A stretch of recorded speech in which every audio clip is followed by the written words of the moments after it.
নমস্কার বন্ধুরা, আজকে আমরা সয়াবিন দিয়ে একদম নতুন ধরনের খুবই সুস্বাদু একটা রান্না করেছি, যেটা আপনারা একবার বানিয়ে খেলে মাছ মাংস খাওয়া ভুলে যাবেন, এতটাই সুস্বাদু হয়।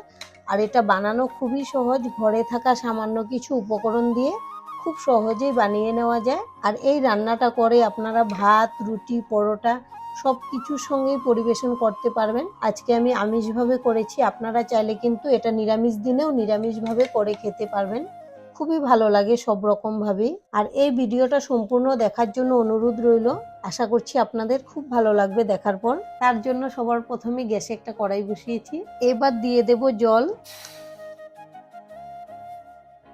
আর এখানে নিয়েছি 1 বাটি সয়াবিন, এটা দিয়ে দেব জলের মধ্যে। এখন একটু নেড়ে দিচ্ছি যেন সয়াবিনগুলো জলের মধ্যে ডুবে যায়, মানে একটু ভিজে যাবে। এবার ঢেকে দেব, তাহলে সয়াবিনগুলো তাড়াতাড়ি সেদ্ধ হয়ে যাবে। এখন ঢাকনাটা খুলে নেব। আমি সয়াবিনগুলোকে 5 মিনিট মতো সেদ্ধ করে নিয়েছি, এখন তুলে নেব। আর একটা ছাঁকনিতে রেখে দিচ্ছি, এটাকে আমি ঠান্ডা জল দিয়ে ধুয়ে ঠান্ডা করে নেব। এখন ঠান্ডা জল দিয়ে ধুয়ে নিচ্ছি, আর এগুলোকে আমি ঠান্ডা করে চিপে জলটাকে বের করে নেব।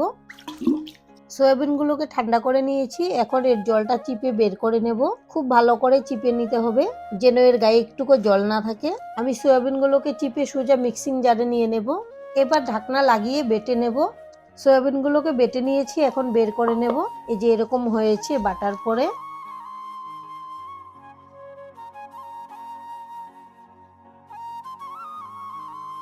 এবার দিয়ে দেব লবণ, হলুদের গুঁড়ো, কাশ্মীরি লঙ্কার গুঁড়ো, আর নিয়েছি গ্রেট করা আদা। আপনারা এখানে চাইলে আদার সঙ্গে রসুনও দিয়ে দিতে পারেন।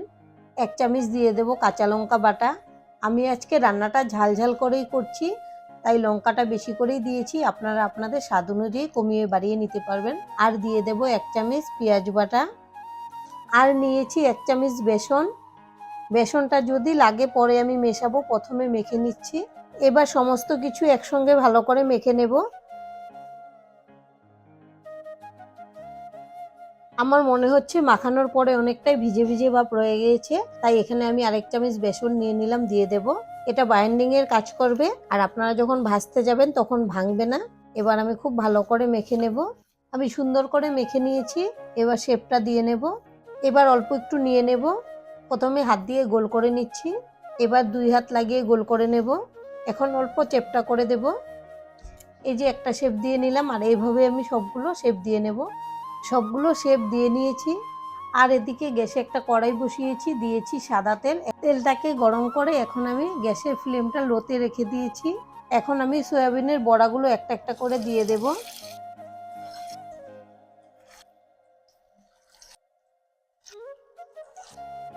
আমি সবগুলো একসঙ্গেই দিয়ে দিচ্ছি। এবার কড়াইটা ধরে একটু এভাবে নেড়ে দেব, আর সঙ্গে সঙ্গে নাড়াচাড়া করব না, একটু পরে নেড়ে দেব বা উল্টে দেব।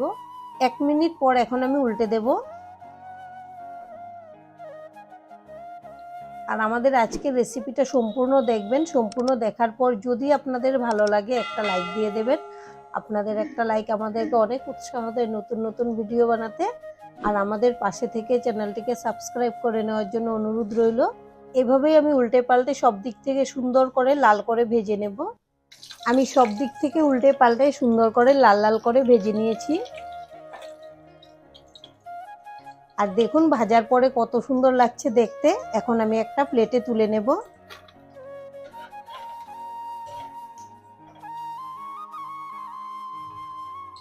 আর সয়াবিনের এই বড়াগুলো আপনারা সন্ধ্যাবেলা টিফিন হিসেবেও বানিয়ে খেতে পারবেন, একটু টমেটো সসের সঙ্গে পরিবেশন করলে দারুণ লাগবে খেতে। এবার গ্যাসে আরেকটা কড়াই বসিয়ে দিয়েছি। আমি সয়াবিনের বড়া যে ভেজেছি এই তেলটাই দিয়ে দেব। তেলটাকে গরম করে নিয়েছি। আর এখানে আমি 2টা আলু এরকম বড় বড় করে 4 টুকরো করে কেটে নিয়েছি। এবার তেলের মধ্যে আলুগুলো দিয়ে দেব। দিয়ে দেব লবণ আর হলুদের গুঁড়ো। এবার আমি আলুগুলোকে খোলা অবস্থায় না ঢেকে সুন্দর করে লাল করে ভেজে নেব। আলুগুলোকে লাল লাল করে ভেজে দিয়েছি, এবার উঠিয়ে নেব।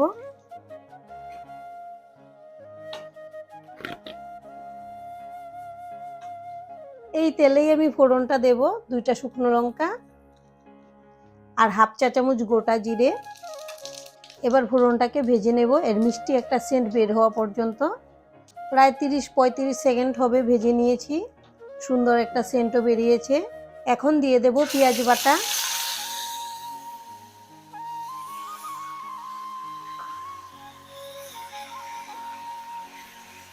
আর দিয়ে দিচ্ছি 1 চামচ কাঁচা লঙ্কা বাটা। আমি প্রথমেই বলেছিলাম আজকে আমি রান্নাটা ঝাল ঝাল করে করব, তবে আপনারা যেরকম ঝাল পছন্দ করেন সেই বুঝে ঝালটা দিয়ে দেবেন। আর দিয়ে দিচ্ছি গ্রেট করা আদা, আপনারা এখানে চাইলে আদার সঙ্গে রসুনও দিতে পারেন। এবার আমি এটাকে ভেজে নেব এর কাঁচা সেন্টটা চলে যাওয়া পর্যন্ত। প্রায় 1 মিনিটের মতো ভেজে নিয়েছি। এবার দিয়ে দেব স্বাদ অনুযায়ী লবণ, আর এখানে নিয়েছি কিছু গুঁড়ো মশলা, ঝাল লঙ্কার গুঁড়ো, ধনে গুঁড়ো, হলুদ গুঁড়ো, কাশ্মীরি লঙ্কার গুঁড়ো, জিরে গুঁড়ো, সবকিছু একসঙ্গে দিয়ে দেব। আপনারা চাইলে এখানে মশলাগুলোকে জল দিয়ে গুলিয়েও দিতে পারবেন। যেহেতু আমি শুকনো দিয়েছি তাই একটু জল লাগবে, না হলে মশলাটা নিচ থেকে লেগে যাবে। অল্প একটু জল দিয়ে মশলা কষালে খুব ভালো করে কষিয়ে নেওয়া যায়। এবার আমি মশলা খুব ভালো করে কষিয়ে নেব। মশলা ভালো করে কষিয়ে নিয়েছি, তেলও ছেড়ে দিয়েছে। এবার এখানে নিয়েছি টমেটো বাটা, দিয়ে দেব। টমেটো দিয়েও খুব ভালো করে আরও কষিয়ে নেব যে পর্যন্ত এর কাঁচা সেন্টটা চলে না যায়। আমি সব কিছু একসঙ্গে ভালো করে কষিয়ে নিয়েছি, তেলও ছেড়ে দিয়েছে। এবার ভেজে রাখা আলুগুলো দিয়ে দেব, একটু নেড়ে মিশিয়ে নিচ্ছি। আর এই রান্নাটা যদি আপনারা একবার করে খান, মাছ মাংস রেখে খেতে চাইবেন, এতটাই টেস্টি হয়। আলু দিয়েও মশলা গ্রেভির সঙ্গে একটু নেড়েচেড়ে ভেজে নিয়েছি। এবার আমি দিয়ে দেব অল্প জল, যেন আলুটা ভালো করে সেদ্ধ হয়ে যায়। আর আপনারা আপনাদের পছন্দ অনুযায়ী দিয়ে দেবেন জলটা, কিন্তু এই রান্নাতে খুব বেশি ঝোল হলে আবার বেশি ভালো লাগে না। এখন ঢেকে দেব, তাহলে আলুগুলো তাড়াতাড়ি সেদ্ধ হয়ে যাবে। এখন ঢাকনাটা খুলে নেব। আর আমি 10 মিনিট রান্না করে নিয়েছি, আলু কিন্তু ভালো করে সেদ্ধ হয়ে গিয়েছে, আমি চেক করে নিয়েছি। এবার আমি ভেজে রাখা বড়াগুলো দিয়ে দেব। আমি 2টা সাইড করে রেখে দিচ্ছি, আমার 2 ছেলে খাবে। আর বাদ বাকিগুলো আমি তরকারিতে দিয়ে দিচ্ছি। এখন আমি ভালো করে নেড়ে দিচ্ছি, ঝোলের সঙ্গে ভালো করে মিশিয়ে নিলাম। এখন দিয়ে দেব চিনি। চিনিটা যদি আপনারা পছন্দ করেন তাহলে অবশ্যই দেবেন, খুব ভালো একটা টেস্ট আসে। কিন্তু অনেকেই আবার চিনিটা খেতে পছন্দ করে না, তারা বাদ দিয়েও করে নিতে পারবেন। আর দিয়ে দিচ্ছি গরম মশলার গুঁড়ো। আপনারা ইচ্ছে করলে এখানে ধনেপাতা কুচিও দিতে পারেন, যার যেটা ভালো লাগে দিয়ে দেবেন। আমাদের রান্না একদম কমপ্লিট।